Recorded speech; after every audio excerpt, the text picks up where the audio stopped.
യേശുവിൽ ഏറ്റവും സ്നേഹമുള്ളവരെ, ഗുഡ്നസ് ടി വിയുടെ സഭയും സാക്ഷ്യവും എന്ന പരമ്പരയിലെ ഒരു പുതിയ എപ്പിസോഡിലേക്ക് മാന്യ പ്രേക്ഷകരായ നിങ്ങളെ ഏവരെയും ഒത്തിരി സ്നേഹത്തോടെ സ്വാഗതം ചെയ്യുന്നു.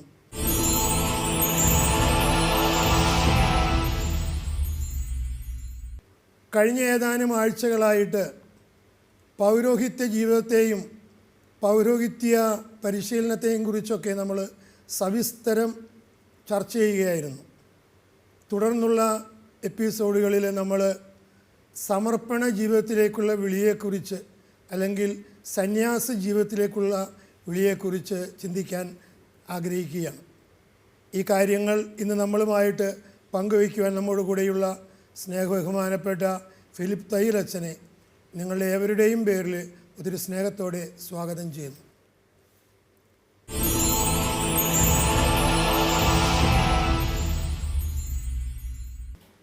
സന്യാസ ജീവിതത്തിൻ്റെ ആരംഭത്തെക്കുറിച്ചും അതിൻ്റെ ലക്ഷ്യത്തെക്കുറിച്ചും പ്രേക്ഷകരുമായിട്ട് ഒന്ന് പങ്കുവയ്ക്കുവാനായിട്ട് അച്ഛനെ ക്ഷണിക്കുകയാണ്. സന്യാസ ജീവിതത്തിൻ്റെ ആരംഭം ദൈവസ്നേഹത്തെ പ്രതി അല്ലെങ്കിൽ യേശുക്രിസ്തുവിനോടുള്ള സ്നേഹത്തെ പ്രതി ബ്രഹ്മചര്യം, ദാരിദ്ര്യം, അനുസരണം എന്നീ 3 വ്രതങ്ങൾ സ്വമനസ്സ സന്തോഷത്തോടുകൂടി സ്വീകരിച്ച് പ്രാർത്ഥനയിലും പ്രേക്ഷിത പ്രവർത്തനത്തിലും മുഴുകി സമൂഹമായിട്ട് നിയമങ്ങൾ അനുസരിച്ച് ജീവിക്കുന്നവരാണ് സഭയിൽ സന്യാസികളും സന്യാസിനികളും ഉള്ളതാണ്. ഇപ്പം ക്രിസ്തുവിനോടുള്ള ദൈവത്തോടുള്ള സ്നേഹത്തെ പ്രതി 3 വ്രതങ്ങൾ സ്വമനസ്സ സന്തോഷത്തോടുകൂടി സ്വീകരിച്ച്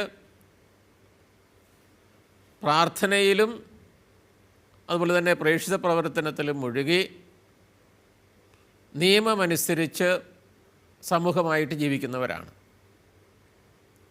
സഭയിൽ സമർപ്പിതർ അല്ലെങ്കിൽ സന്യാസികൾ, സന്യാസിനികൾ.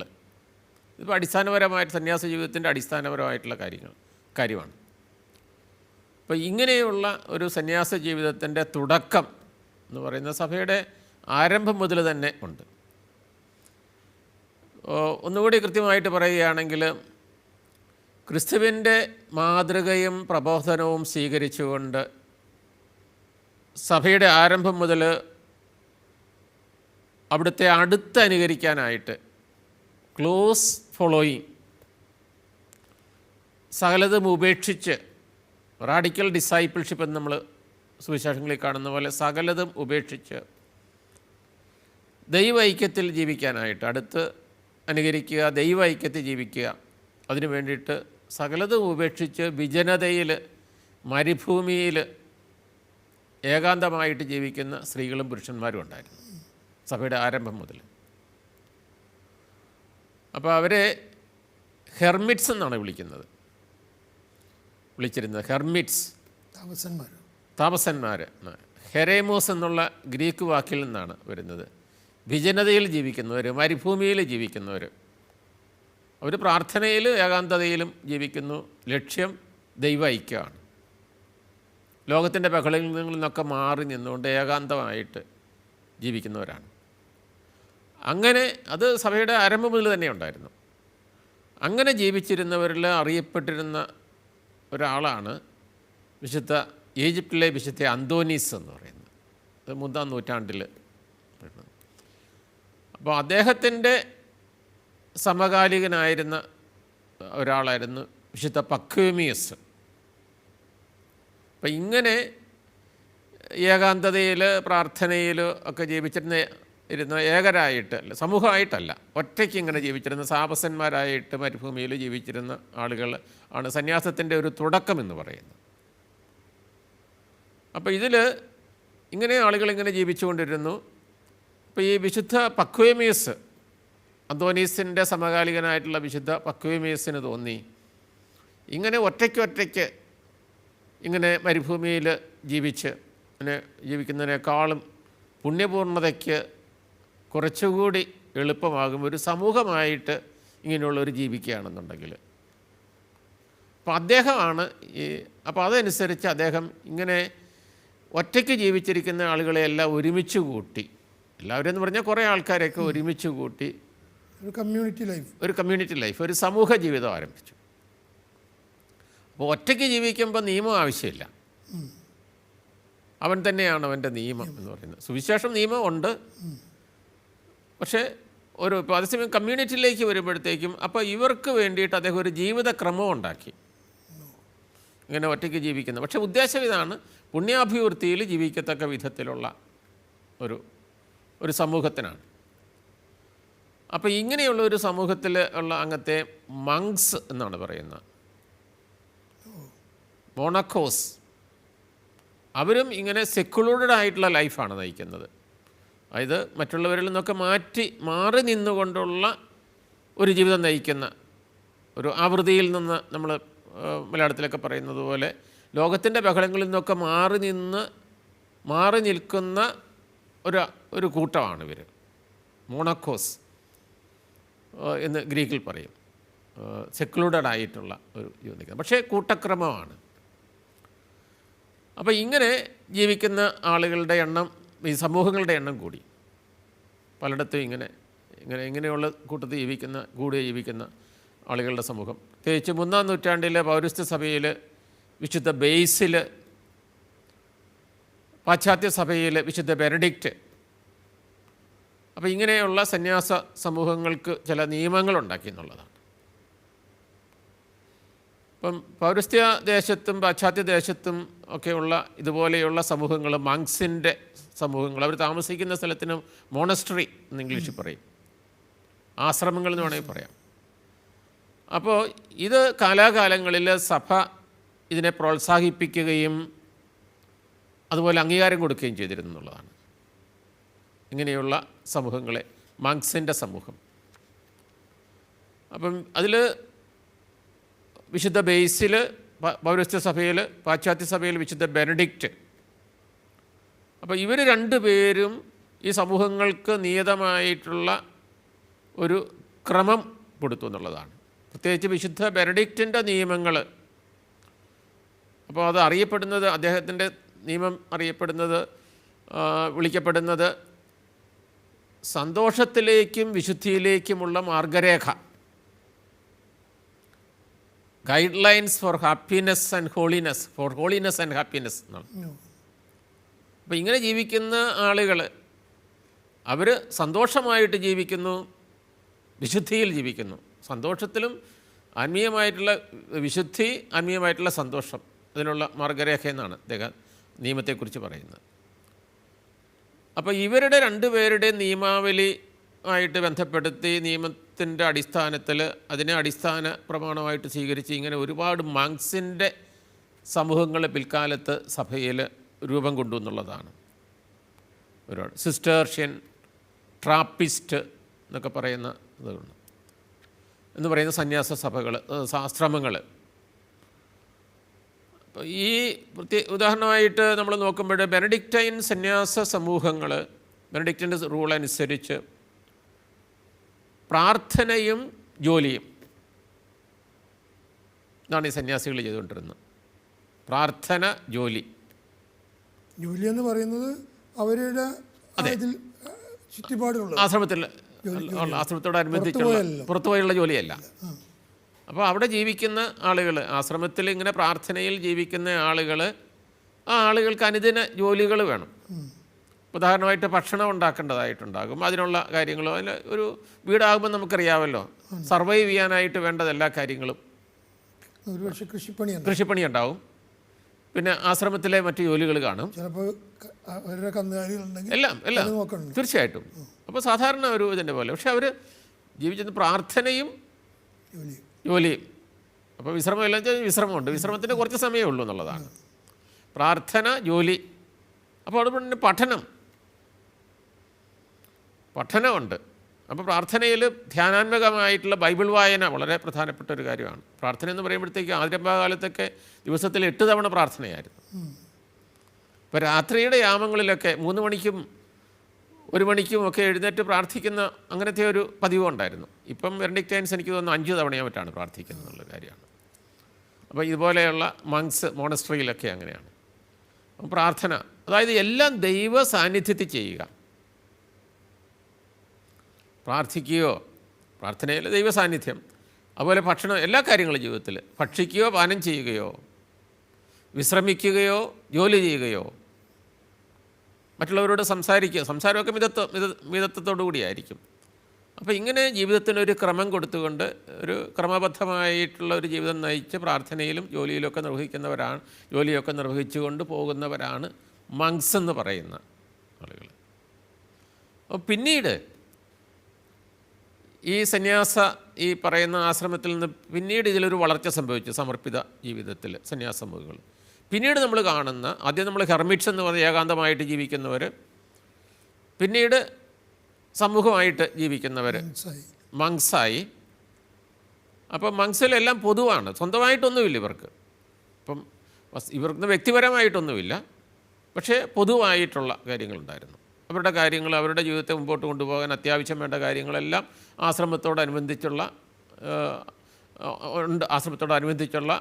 അനുബന്ധിച്ചുണ്ട് എന്നുള്ളതാണ്. ഇനി പിന്നീട് നമ്മൾ കാണുന്നൊരു വളർച്ച, ഈ സമർപ്പിത ജീവിതത്തിലൊരു വളർച്ച എന്ന് പറയുന്നത് നമ്മൾ കാണുന്നത് മെൻഡിക്കൻ്റ് ഓർഡേഴ്സ് എന്ന് പറയുന്ന ഒരു സമൂഹത്തിന് രൂപം കൊടുക്കുകയാണ്. മെൻഡിക്കൻ്റ്, അതായത് 11ാം നൂറ്റാണ്ടിൻ്റെ ആരംഭത്തിൽ. അപ്പോൾ അതിനർത്ഥം അതിനിടയ്ക്ക് വലിയൊരു കാലഘട്ടം ഉണ്ടായിരുന്നു. അപ്പോൾ അവിടെ ആ കാലഘട്ടത്തിൽ നമ്മൾ കാണുന്ന മങ്സിൻ്റെ ഒരു കാലഘട്ടം, സന്യാസ ആശ്രമങ്ങളിലാണല്ലോ നമ്മൾ ഇതൊക്കെ തുടക്കണ്ട്. അതെ, ഹെർമിറ്റൊക്കെ വരുന്നത്. അതിനുശേഷം ഒരു 10 നൂറ്റാണ്ടുകൾ ഉള്ളത് ഈ പറയുന്ന ആശ്രമങ്ങളാണ്. സമർപ്പിത ജീവിതത്തിൽ ഉണ്ടാകുന്ന ആശ്രമങ്ങളാണ് പറയുന്ന മങ്സിൻ്റേത്, മോണസ്ട്രീസ് എന്നൊക്കെ പറയുന്ന ഒരു ഇതാണ്. പിന്നെ നമ്മൾ ഇതിൻ്റെ അകത്തൊരു വളർച്ച നമ്മൾ കാണുന്നത് ഒരു പ്രത്യേക വിഭാഗമായിട്ട് വരുന്നത് മെൻഡിക്കൻ്റ് ഓർഡേഴ്സ് എന്ന് പറഞ്ഞുകൊണ്ടുള്ള ഇതാണ്. അതായത് 11ാം നൂറ്റാണ്ടോടുകൂടി ഈ പല ഇടങ്ങളിലും യൂറോപ്പിലും മറ്റു ദേശങ്ങളിലുമൊക്കെ പട്ടണങ്ങൾ ആവിർഭവിച്ചു. അപ്പം പട്ടണങ്ങൾ രൂപം കൊണ്ടതോടുകൂടി ഈ ഗ്രാമങ്ങളിലുള്ള മനുഷ്യരുമൊക്കെ ഈ പട്ടണങ്ങളിലേക്കൊക്കെ പോകാനായിട്ടും അവിടെ താമസിക്കാനായിട്ട് തുടങ്ങി. അപ്പം പട്ടണത്തിന് നമുക്കറിയാം, ഏത് കാലത്താണെങ്കിലും ശരി, പട്ടണത്തിൻ്റെ അതിൻ്റേതായിട്ടുള്ള ഗ്രാമങ്ങളിൽ നിന്നൊക്കെ വ്യത്യസ്തമായിട്ടുള്ള പ്രത്യേകതകൾ, തിക്കും തിരക്കും, അതുപോലെ തന്നെ ജീവിതത്തിൽ ഉള്ള ശൈലിയിലുള്ള, അവിടെ താമസിക്കുന്ന ആളുകൾക്ക് ശൈലിയിലുള്ള വ്യത്യാസങ്ങൾ കാണും. പട്ടണത്തിൻ്റെ ആകർഷണീയത കാണും. ആ ആകർഷണീയത അനുസരിച്ചുകൊണ്ട് ജീവിതത്തിൽ ചില മാറ്റങ്ങളും, അതുവരെയൊക്കെ മൂല്യങ്ങളായിട്ട് കരുതിയിരുന്ന പലതും മൂല്യങ്ങളല്ലാതായിട്ടൊക്കെ തോന്നുന്ന ഒരു ജീവിതശൈലിയൊക്കെ കാണും. അപ്പോൾ ഇങ്ങനെ പട്ടണങ്ങൾ ആവിർഭവിച്ചതോടും അവിടേക്ക് ആളുകൾ ഒഴുകാൻ തുടങ്ങിയതോടുകൂടിയൊക്കെ തന്നെ മനുഷ്യരുടെ ജീവിതത്തിൽ മാറ്റം വന്നു. ഇപ്പോൾ സുവിശേഷ അധിഷ്ഠിതമായിട്ടുള്ള ഒരു ജീവിതത്തിൽ ജീവിതത്തിന് ശോഷണം സംഭവിച്ചു. അപ്പോൾ ആ കാലയളവിൽ രൂപം കൊണ്ടതാണ് മെൻഡിക്കൻ ഓർഡേഴ്സ് എന്ന് പറയുന്നത്. അതിൽ പ്രത്യേകിച്ച് നമ്മൾ ഓർക്കേണ്ട ഒരു കാര്യം, ഫ്രാൻസിസ്കൻ സഭ, ഫ്രാൻസിസ് അസീസി സ്ഥാപിച്ച സഭ. അപ്പോൾ ഇതിൻ്റെ ഉദ്ദേശം എന്താ വെച്ച് കഴിഞ്ഞാൽ, പട്ടണങ്ങളിലുള്ള ആളുകളുടെ ഇടയിൽ സുവിശേഷം പ്രഘോഷിക്കുക, സുവിശേഷം അറിയിക്കുക, ക്രൈസ്തവ മൂല്യങ്ങൾക്കനുസരിച്ച് ജീവിക്കാനായിട്ട് അവർക്ക് പ്രേരണ നൽകുക എന്നുള്ളതാണ്. അതായത് മനുഷ്യരുടെ ഇടയിൽ പ്രവർത്തിക്കുന്ന ആളുകളായിട്ടാണ് ഈ പറയുന്ന മൂന്നാമത്തെ വിഭാഗം എന്ന് പറയുന്ന മെൻഡിക്കൻ്റ് ഓർഡർ സന്യാസത്തിലേക്ക് ആൾക്കാർ, അങ്ങനെ ഒരു സന്യാസമുഖത്തുണ്ട്. ആളുകളുടെ ഇടയിലേക്ക് പോയി ശുശ്രൂഷ ചെയ്യുന്ന ആൾക്കാർ, സുവിശേഷം പ്രസംഗിക്കുന്ന ആളുകളുടെ ഒരു സമൂഹം, നിങ്ങളൊരു സമൂഹമാണത്. മറ്റേത് മങ്സ് എന്ന് പറയുന്നത് ബാഹ്യലോകവുമായിട്ട് ബന്ധപ്പെടാതെ സെക്കുലൂർഡായിട്ട് ഒരു സമൂഹ ജീവിതം നയിക്കുന്നവരാണ്. ഇവർ ബാഹ്യലോകത്തിൽ ഇടപെടുന്നവരാണ് മെൻഡിക്കൻ്റ് ഓർഡേഴ്സ്. അപ്പം സാധാരണ മനുഷ്യരുടെ സുവിശേഷം പ്രഘോഷിക്കുക, പാവപ്പെട്ടവരുടെ ഇടയിൽ പ്രവർത്തിക്കുക, ഇവർക്ക് വിദ്യാഭ്യാസം നൽകുക.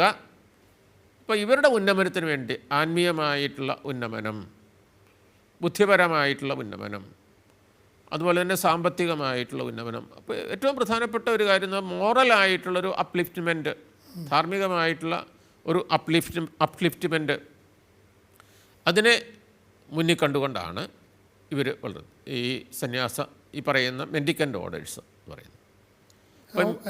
ഈ ആ വാക്ക് എങ്ങനെ മെൻഡിക്കൻ്റെ അർത്ഥം? മെൻഡിക്കൻ്റ് ഓർഡേഴ്സ് എന്ന് പറയുന്നതിൻ്റെ കാരണം എന്താണെന്ന് വെച്ച് കഴിഞ്ഞാൽ അത് മെന്തിക്കാരെ എന്ന വാക്കിൽ നിന്നാണ്, ലാറ്റിൻ വാക്കിൽ നിന്നാണ് മെൻഡിക്കൻ്റ് എന്ന് പറയുന്നത്. മെന്തിക്കാരെ എന്ന് പറയുന്നത് ടു ബെഗ്, ഭിക്ഷയാചിക്കുക എന്നുള്ളതാണ്. അപ്പോൾ ഈ സന്യാസികൾ എന്ന് പറഞ്ഞത് പരിപൂർണ്ണ ദാരിദ്ര്യത്തിൽ ജീവിക്കുന്ന ആൾക്കാരാണ്. അവരെ സംബന്ധിച്ചിടത്തോളം അവരുടെ ഉപജീവനം നടത്തുന്നത് എങ്ങനെയാണെന്ന് വെച്ച് കഴിഞ്ഞാൽ ആളുകളുടെ ഇടയിൽ, അവർ ശുശ്രൂഷ ചെയ്യുന്ന ആളുകളുടെ ഇടയിൽ ഭിക്ഷയാചിച്ചുകൊണ്ടാണ് അവർ ശുശ്രൂഷ ചെയ്യുന്നത്, അവരുടെ ഉപജീവനം നടത്തുന്നത്. അതായത് അവർക്ക് അവരുടെ സ്വന്തമായിട്ട് ഒന്നുമില്ല, വ്യക്തിപരമായിട്ടില്ല, സമൂഹമായിട്ടും ഇല്ല. മങ്സിനെ സംബന്ധിച്ചിടത്തോളം സമൂഹത്തിൻ്റെ അതുണ്ട്. അപ്പോൾ ഇവർക്ക് സ്വന്തമായിട്ടുള്ള ഒന്നുമില്ല. അതാണ് മങ്സും മെൻഡിക്കൻസും തമ്മിലുള്ള വ്യത്യാസം വരുന്നെന്ന് പറയുന്നത്. ഒരു വ്യത്യാസം എന്താണ്? സ്വന്തമായിട്ടൊന്നുമില്ല, ദൈവത്തിൽ ആശ്രയിച്ചുകൊണ്ട് ഭിക്ഷയാചിച്ചുകൊണ്ട് അങ്ങനെ ജീവിക്കുക. അപ്പോൾ ഭിക്ഷ യാചിക്കുന്നത് മുഴുവനും അക്യുമുലേറ്റ് ചെയ്ത് സ്വന്തമാക്കുന്നില്ല, അന്നത്തേക്കുള്ളത് മാത്രമേ എടുക്കുന്നുള്ളൂ എന്നുള്ളതാണ്. അതും ലളിതമായിട്ട് ജീവിക്കുന്ന, ലാളിത്യത്തിൽ ജീവിക്കുന്ന, ഇപ്പോഴും ഫ്രാൻസിസ്കൻ ശൈലി സഭയുടെ ഒരുപാട് ഫ്രാൻസിസ്കൻ സഭകളുണ്ടല്ലോ ഇന്ന് ലോകത്തിൽ. പൊതുവെ ആ ഒരു ശൈലി, ലളിതമായിട്ടുള്ള ശൈലി സ്വീകരിക്കുന്ന, അതനുസരിച്ച് ജീവിക്കുന്ന ഒരു സഭകളാണ് ഫ്രാൻസിസ്കൻ ചൈതന്യത്തിൽ ജീവിക്കുന്ന സഭകൾ എന്നൊക്കെ പറയുന്നത്. പ്രത്യേകിച്ച് മറ്റുള്ളവരെ സഹായിക്കുന്ന ഒരു സഭയാണ്. അപ്പോൾ ഇങ്ങനെ ഇതേ ചൈതന്യത്തിൽ ജീവിക്കുന്ന ഈ മെൻഡിക്കൻ സഭകൾ ഒരുപാട് പിന്നീട് സഭയിൽ ഉണ്ടായി, ഇന്നുമുണ്ട്. അത് മെൻഡിക്കൻ സഭയായിട്ട് നമുക്ക് കാണാനായിട്ട് സാധിക്കുന്നത് ഈ ഫ്രാൻസിസ്കൻ സഭ, കാർമലൈറ്റ്സ്, ഡൊമിനിക്കൻസ്, അഗസ്റ്റീനിയൻസ്. അപ്പോൾ ഇവരെല്ലാം മെൻഡിക്കൻ സഭകൾ എന്നുള്ള രീതിയിലാണ് അറിയപ്പെടുന്നതെന്ന് പറയുന്നത്. മെൻഡിക്കൻ സഭകളാണ് മെൻഡിക്കൻ സഭകൾ എന്ന് പറഞ്ഞാൽ ബെഗ് ചെയ്ത്, അതായത് ലളിത ജീവിതം നയിക്കുന്നു, ദാരിദ്ര്യ അരൂപിയിൽ ജീവിക്കുന്നു, ബെഗ് ചെയ്ത് ജീവിക്കുന്നു. ഇന്നിപ്പോൾ അങ്ങനെയുള്ള ബെഗ്ഗിംഗ് ഒന്നുമില്ല. ഇന്നിപ്പോൾ അങ്ങനെയില്ല. കാലത്തിനനുസരിച്ചുള്ള മാറ്റം തീർച്ചയായിട്ടും അതുണ്ട്. ബെഗ് ചെയ്തൊന്നുമല്ല. അപ്പോൾ അവരുടെ ആവശ്യങ്ങൾക്ക് വേണ്ടിയിട്ടുള്ള, പക്ഷേ അതേസമയം മറ്റ് സഭകളുമായിട്ടൊക്കെ വെച്ച് നോക്കുമ്പോഴത്തേക്കും ഇവർക്ക് ഒരുപാട് സ്വത്തോ അങ്ങനെയായിട്ട് സ്വന്തമായിട്ടോ അങ്ങനെയൊന്നുമില്ല. ഇന്നിപ്പം ബെഗ് ചെയ്തില്ല ജീവിക്കുന്നു എന്നുള്ളൊരു കാര്യമാണ്. അവർ വർക്ക് ചെയ്യുന്ന ശുശ്രൂഷ ചെയ്യുമ്പോൾ ലഭിക്കുന്നതായിട്ടുള്ള ഇതൊക്കെയുള്ള, അങ്ങനെ അവർക്ക് ബെഗ് ചെയ്യാതെ ജീവിക്കത്തക്ക വിധത്തിലുള്ള കാലോചിതമായിട്ടുള്ളൊരു നവീകരണമൊക്കെ സംഭവിച്ചിട്ടുണ്ട് എന്നുള്ളതൊരു വാസ്തവമാണ്. സമൃദ്ധി അവകാശപ്പെടാനില്ല. അതെ, അങ്ങനെയാണ് അതിൻ്റെ ഒരു ചൈതന്യം. അത് പോയി കഴിഞ്ഞാൽ പിന്നെ ആ സഭയുടെ മെൻഡിക്കൻ സഭ എന്ന് നമുക്ക് പറയാനായിട്ട് സാധിക്കില്ല എന്നുള്ളതാണ്. അപ്പോൾ അങ്ങനെ ആണ് മൂന്നാമതൊരു ഈ പറയുന്ന ഒരു സംഭവം. ഹെർമിറ്റ്സ്, മങ്സ്, പിന്നെ മെൻഡിക്കൻസ് സഭയിൽ ഇങ്ങനെ വന്നു. പക്ഷെ പിന്നീട് വേറൊരു ഘട്ടം കൂടെയുണ്ട്. ഈ സന്യാസ സമർപ്പിത ജീവിതത്തെക്കുറിച്ചൊക്കെ പറയുമ്പോൾ ഈ അപ്പസ്റ്റോലിക് കോൺഗ്രിഗേഷൻ പിന്നീട് സന്യാസ സമൂഹത്തിൻ്റെ ഒരു വളർച്ച, സമർപ്പിത ജീവിതത്തിൻ്റെ ഒരു വളർച്ച അപ്പസ്തോലിക് സഭകളാണ്, കോൺഗ്രിഗേഷൻസാണ്. ഉദ്ദേശിക്കുന്നത് വെച്ച് കഴിഞ്ഞാൽ അതിന് പൊതുവിൽ അത് കോൺഗ്രിഗേഷൻസ് എന്നാണ് പറയുന്നത്, സഭകളെന്ന് പറയുന്നത് ഇംഗ്ലീഷിൽ സഭകൾ. അതായത് പ്രേക്ഷിത പ്രവർത്തനം മുമ്പിൽ കണ്ടുകൊണ്ടുള്ള രൂപം കൊണ്ടിട്ടുള്ള സഭകളാണ്. പ്രേക്ഷിത പ്രവർത്തനം മുമ്പിൽ കണ്ടുകൊണ്ടുള്ള അപ്പസ്തോലിക പ്രവർത്തനങ്ങൾ മുമ്പിൽ കണ്ടുകൊണ്ട്. ഉദാഹരണം, അത് തുടങ്ങിയത് 16-ാം നൂറ്റാണ്ടോടുകൂടിയാണ്. 16-ാം നൂറ്റാണ്ടിലാണ്. ഉദാഹരണമായിട്ട് ജെസ്യൂട്ട് ഈശോ സഭ, വിശുദ്ധ വിൻസെൻ്റ് ഇപ്പോൾ സ്ഥാപിച്ച കോൺഗ്രിഗേഷൻ ഓഫ് ദ മിഷൻ, വിൻസെൻഷ്യൻസ് എന്ന് അവർ പറയും. അപ്പോൾ ഇതെല്ലാം ഈ രണ്ട് സഭകൾ അപ്പസ്തോലിക് കോൺഗ്രിഗേഷൻസിൻ്റെ ഇതാണ് അറിയപ്പെടുന്നത്. അതായത് കാലത്തിൻ്റെ ആവശ്യം മനസ്സിലാക്കിക്കൊണ്ട് പ്രേക്ഷിത പ്രവർത്തനങ്ങൾക്ക് ഊന്നൽ കൊടുക്കാൻ വേണ്ടി രൂപം കൊണ്ടതാണ്. അപ്പോൾ ഇവിടെ ഈ സന്യാസ സഭകൾക്കുള്ളൊരു പ്രത്യേകത, സമൂഹ ജീവിതത്തിന് മറ്റു മങ്സിൻ്റേതുപോലെ സമൂഹ ജീവിതത്തിന് അവർ കൊടുക്കുന്നത് പോലെയുള്ള ഒരു ഊന്നൽ, സമൂഹത്തിൻ്റെ 5 പ്രാവശ്യത്തെ പ്രാർത്ഥന അല്ലെങ്കിൽ 8 പ്രാവശ്യത്തെ പ്രാർത്ഥന ദിവസത്തിൽ ഉള്ള പ്രാർത്ഥന. അപ്പോൾ അതുകൊണ്ട് സമൂഹമായിട്ട് പ്രാർത്ഥിക്കണം, അപ്പോൾ ഇത് പ്രേക്ഷിത പ്രവർത്തനത്തിനായിട്ട് പുറത്തേക്ക് അങ്ങ് പോകുമ്പോൾ ദൂരദേശങ്ങളിലേക്ക് പോവുകയാണ്. പട്ടണങ്ങളിൽ മാത്രമല്ല, ദൂരദേശങ്ങളിലേക്ക്, വിദൂര രാജ്യത്തേക്ക് തന്നെ. ഇപ്പോൾ ഈശോസഭ സ്ഥാപിച്ച് ഉടനെ വിദൂര രാജ്യങ്ങളിൽ തന്നെ പോകുന്നുണ്ട്, വിദേശ രാജ്യങ്ങളിലേക്ക് പോകുന്നുണ്ട്, ക്രിസ്തുവിനെ പ്രസംഗിക്കാത്ത രാജ്യങ്ങളിലേക്ക്. ഈ congregation of the mission Vincent ഇപ്പോൾ സ്ഥാപിച്ചാണെങ്കിൽ ശരി, അംഗങ്ങൾ അദ്ദേഹത്തിൻ്റെ കാലഘട്ടത്തിൽ തന്നെ, അദ്ദേഹത്തിൻ്റെ ജീവിത കാലഘട്ടത്തിൽ തന്നെ ഫ്രാൻസിന് പുറത്ത് മറ്റ് വിവിധ രാജ്യങ്ങളിലേക്ക്, ക്രിസ്തു സുവിശേഷം കേൾക്കാത്ത രാജ്യങ്ങളിലേക്ക്, പ്രഘോഷിക്കാത്ത രാജ്യങ്ങളിലേക്കൊക്കെ ആളുകളെ പോകുന്നുണ്ടായിരുന്നു. അപ്പോൾ അങ്ങനെ പോകുമ്പോഴത്തേക്കും ഒരു കൂട്ടജീവിതം, സമൂഹ ജീവിതം അതിൻ്റെ കൃത്യമായിട്ടുള്ള നിയതമായിട്ടുള്ള അർത്ഥത്തിൽ പാലിക്കാനായിട്ട് സാധിക്കില്ല എന്നുള്ളൊരു കാര്യമാണ്. അപ്പോൾ അങ്ങനെയുള്ള സന്യാസ സഭകളാണ് ഈ അപ്പസ്തോലിക് കോൺഗ്രിഗേഷൻസ് എന്ന് നമ്മൾ പറയുന്ന ഒരു വിഭാഗം. അപ്പോൾ ഇത് ഓരോ കാലഘട്ടത്തിൻ്റെ ആവശ്യം മനസ്സിലാക്കിക്കൊണ്ട് ആണ് ഇങ്ങനെയുള്ള ഈ സമൂഹങ്ങൾക്ക് രൂപം കൊടുക്കുന്നത്. അപ്പോൾ അവരുടെ നിയമത്തിലും, അപ്പോൾ ഓർക്കണം, അപ്പോൾ ഇവരും ബ്രഹ്മചര്യം, ദാരിദ്ര്യം, അനുസരണം എന്ന 3 വ്രതങ്ങളുണ്ട്. അപ്പോൾ ഇവരുടെയും ജീവിതത്തിൻ്റെ ലക്ഷ്യം എന്ന് പറയുന്നത് ദൈവ ഐക്യത്തിലാണ്. ഇതിന് ഈ ദൈവ ഐക്യം എന്ന് പറയുന്ന ഇതിൽ അതിന് വിട്ടുവീഴ്ചയില്ല എന്നുള്ളത് ഓർക്കണം. അപ്പോൾ അത് വിൻസെൻ്റ് പോളിൻ്റെ നിയമത്തിൽ അദ്ദേഹം സഭയ്ക്ക് കൊടുത്തിരിക്കുന്ന നിയമങ്ങൾക്കുള്ള സഭാംഗങ്ങൾ കൊടുത്തിരിക്കുന്ന നിയമത്തെ കുറിച്ച് പറയുന്ന Carthusians at home and apostles abroad. അതായത് ആശ്രമത്തിൽ കർത്തൂസ്യൻ സന്യാസിമാരെ പോലെയും എന്ന് പറഞ്ഞാൽ ആ ഒരു പ്രാർത്ഥനാ ചൈതന്യത്തിൽ ആണ് ജീവിക്കേണ്ടത്. കർത്തൂസ്യൻസ് ജീവിക്കുന്ന പോലെ തന്നെ, ആശ്രമത്തിൽ ജീവിക്കുന്ന പോലെ. അപ്പോസൽസ് എബ്രോഡ്, അപ്പം പുറത്തെന്ന് പറയുക അപ്പസ്തോലിക തീഷ്ണതയോടുകൂടി ഇവിടെ പ്രവർത്തിക്കുക. അദ്ദേഹം ചാരിറ്റബിളായിട്ടുള്ള പ്രവർത്തനങ്ങൾക്ക് അതാണ് ഞാൻ പറഞ്ഞ കാലഘട്ടത്തിൻ്റെ ആവശ്യം എന്ന് പറയുമ്പം ഒരു വാക്കും കൂടെ പറഞ്ഞുകൊള്ളട്ടെ. അതായത് ഈശോ സഭയുടെ ആവിർഭാവം എന്ന് പറയുന്നത് 16-ാം നൂറ്റാണ്ടിലാണ്. അത് ഒരു പ്രൊട്ടസ്റ്റൻ്റ് സഭയുടെ ആവിർഭാവമാണ് വാസ്തവത്തിൽ. അപ്പോൾ സഭയുടെ വിശ്വാസം, കത്തോലിക്ക സഭയുടെ വിശ്വാസത്തെ മുറുകെ പിടിക്കാനും ഇതാണ് ഡിഫെൻഡ് ചെയ്യാനായിട്ട്, വിശ്വാസത്തെ ഡിഫെൻഡ് ചെയ്യാനും യഥാർത്ഥ വിശ്വാസം പഠിപ്പിക്കാനായിട്ടും അതുപോലെ തന്നെ തെറ്റായിട്ടുള്ള വിശ്വാസം അത് തെറ്റാണെന്ന് കാണിക്കാനുമായിട്ട് ഇവർ ഒരു ബൗദ്ധിക തലത്തിലാണ് ഇവർ പ്രാധാന്യം കൊടുത്തത്. പഠിപ്പിക്കുക എന്നുള്ളൊരു ഉദ്ദേശമായിരുന്നു അവർക്കുണ്ടായിരുന്നത്. ആളുകൾക്ക് ബൗദ്ധികമായിട്ടുള്ള വിജ്ഞാന തലത്തിൽ കൂടുതലായിട്ടുള്ള ഒരു പ്രവർത്തനം നടത്തുക എന്നുള്ളതാണ്. അതുകൊണ്ടാണ് ഈ ഈശോസഭക്കാർ കൂടുതൽ വിദ്യാഭ്യാസ രംഗത്തൊക്കെ പ്രവർത്തിച്ചിരുന്ന ഒരു കാലത്ത്. അതോടൊപ്പം തന്നെ ഈ പ്രേക്ഷിത പ്രവർത്തനം, വിദൂരദേശങ്ങളിലൊക്കെ പോയി സുവിശേഷം പ്രഘോഷിച്ചിരുന്നുള്ളതാണ്. അതാണ് അതിൻ്റെ പശ്ചാത്തലം എന്ന് പറയുന്നത്. ഈ 16-ാം നൂറ്റാണ്ടിൻ്റെ പ്രത്യേകത ഇതാണ്. വിൻസെൻ്റ് ഇപ്പോൾ സ്ഥാപിച്ചതും 16-ാം നൂറ്റാണ്ടിലാണ് അദ്ദേഹം സഭ സ്ഥാപിക്കുന്നത്. അപ്പോൾ അതിൻ്റെ പശ്ചാത്തലം എന്ന് പറയുന്നത് ഫ്രാൻസിൽ ഒരുപാട് പാവപ്പെട്ട മനുഷ്യരുണ്ടായിരുന്നു. പാവപ്പെട്ട ദരിദ്രരായിട്ടുള്ള മനുഷ്യരുണ്ട്, മാതാപിതാക്കന്മാർ ഉപേക്ഷിക്കപ്പെട്ട മക്കളുണ്ടായിരുന്നു, മക്കൾ ഉപേക്ഷിച്ച മാതാപിതാക്കന്മാരുണ്ടായിരുന്നു. അതുപോലെ ധാർമ്മികമായിട്ടുള്ള ഒരു അധപ്പതനത്തിൻ്റെ കാലഘട്ടമായിരുന്നത്. അപ്പോൾ ഇങ്ങനെയുള്ള കാലഘട്ടത്തിൽ ഈവൻ വൈദിക പരിശീലനം പോലും വേണ്ട വിധത്തിലായിരുന്നില്ല. അപ്പോൾ ഇങ്ങനെ വൈദികരുടെ പരിശീലനത്തിനും ദരിദ്രരുടെ സംരക്ഷണത്തിനും വേണ്ടിയിട്ട് സ്ഥാപിതമായിട്ടുള്ള ഒരു അപ്പസ്തോലിക് കോൺഗ്രിഗേഷനാണ്, സമൂഹമാണ് വിൻസെൻഷ്യൻ സമൂഹം എന്ന് പറയുന്നത്.